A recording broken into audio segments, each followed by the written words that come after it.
It's joke time! Sinungaling ka, sabi mo virgin ka.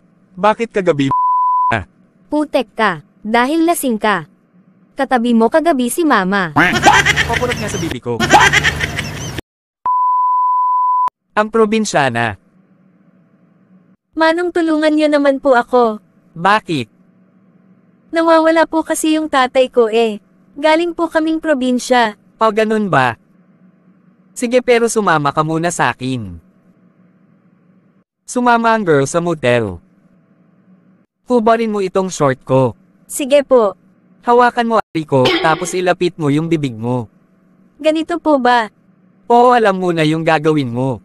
Opo. Sige, gawin mo na. Nananawagan po ko sa tatay ko. Kung nasan ka man tay, umuwi ka. Dalawang girls nag-a-apply for work. Isang matalino at isang bobo. Buti ka pa natanggap, ano ba ang ginawa mo? Wala. Nung nag-fill up ako ng form nilagay ko sa sex, sige ba? Oh, fantastic. Palakihan ng bahay. Isang umaga sa labas ng bahay ng kanilang mga amo. Nag-uusap ang mga katulong tungkol sa kanilang mga ninuno. Alam mo ba na mayaman ang ninuno ko? At sa sobrang yaman nila ang laki rin ng bahay nila.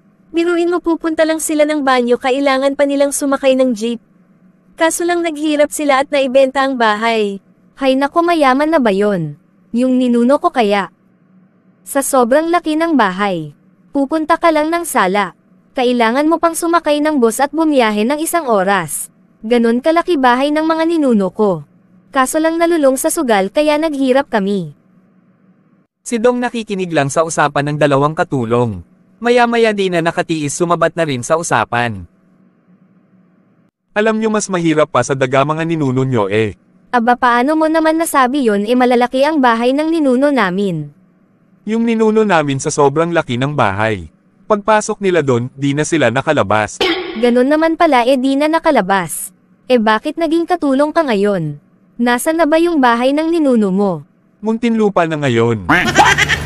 Did you hear that?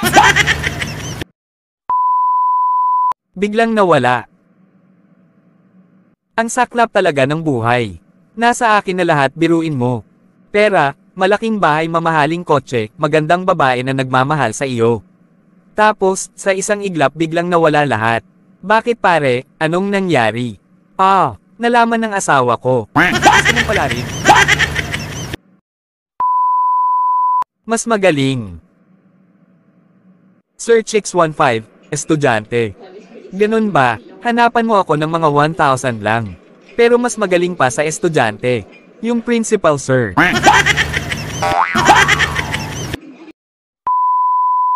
Ano ang tawag sa bobs na maliit? Abot kamay. Ano naman ang tawag sa bobs na malaki? Kapus palad. Sa flat-chested. Sa wing palad. Kaya na lang boy. Ang gini. Dahil sa ginawa mo, bibigyan kita ng isang kahilingan. Gusto ko pagandahin mo ako. Asan ang bote? Bote, bakit mo hinahanap ang bote? Babalik na lang ako at hindi ko kaya ang kahilingan mo. Oh shit! Guys, follow and share.